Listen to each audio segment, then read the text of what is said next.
Reason त खाली भयो। यस्तोमा त अन्धा आँखाहरू त छन् नि त हेर्नु त, यो ब्लाइन्ड आइजहरू चाहिँ छन् कि हेर्नुहोस्, अन्धा आँखाहरू चाहिँ छन् प्रशस्त। यहाँ हाँगा पनि छोडेको रहेछ तर मिस्टेकली यो हाँगाहरू काटियो कि यहाँ हेर्नु न, यो हाँगा थियो भाँचिएको होला, ल्याएर आउँदाखेरि पनि भाँचिन सक्छ होइन।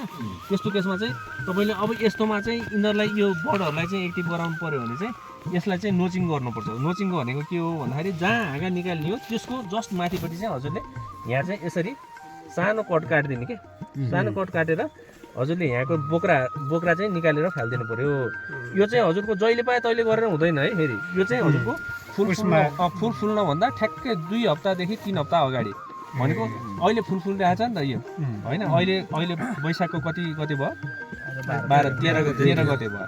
अब यसको 2-3 हप्ता अगाडि भनेको चैतको तपाईँले 15-20 होइन, त्यतिखेर चाहिँ हजुरले यहाँ चाहिँ यसरी नोचिङ गरिदिनु भयो भने यसबाट गजबले हाँगा निकाल्छ। अब यो चाहिँ एउटा बोटमा कतिवटा नोचिङ गर्ने, अब यहाँ त हेर्ने हो भने त प्रशस्त नोचिङ गर्नुपर्छ नि। यो हुँदाखेरि फेरि यसलाई एकदम स्ट्रेस हुन्छ क्या।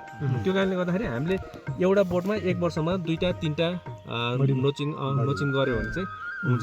किन भन्दाखेरि अब यहाँ अलरेडी 4-5वटा हाँगा छँदैछ, हामीले 2-3टा गरेर 1 वर्ष निकालियो, फेरि बाँकी ठाउँमा फेरि अर्को वर्ष निकालियो भने मजाले यो भरिँदै जान्छ नि त। हामी 10 फिटसम्म जाँदाखेरि ठ्याक्क टाइम पनि म्यानेज हुन्छ होइन। हो त्यसरी चाहिँ हामीले गर्नु पऱ्यो।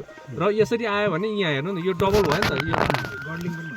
यसलाई चाहिँ अब यो गरिसके पछाडि यहाँ चाहिँ तपाईँले यो भित्र छ नि, भित्र चाहिँ चिप्लो भाग हुन्छ, त्यो चिप्लो भागलाई चाहिँ हामीले यसरी पुस्दिनु पऱ्यो क्या है। यो भयो भने यहाँ माथिबाट जति पनि यसको यो खानेकुराहरू आएको हुन्छ नि त, एउटा न्युट्रिएन्ट हुन्छ, हर्मोन हुन्छ, यो चाहिँ यहाँ रोकिन्छ। अनि त्यसले यदि रोकेन यहाँ बर्डमा गइदियो भने यसले यो बर्डलाई बढ्न दिँदैन होइन। त्यो भएर अनि तलबाट आउने हर्मोनले काम गर्नु पाउँछ र यो चाहिँ स्याट्ट ब्रेक हुन्छ कि, त्यही भएर मुना निकाल्ने हो कि है। त्यो गर्दाखेरि चाहिँ हामीले गर्नु पऱ्यो।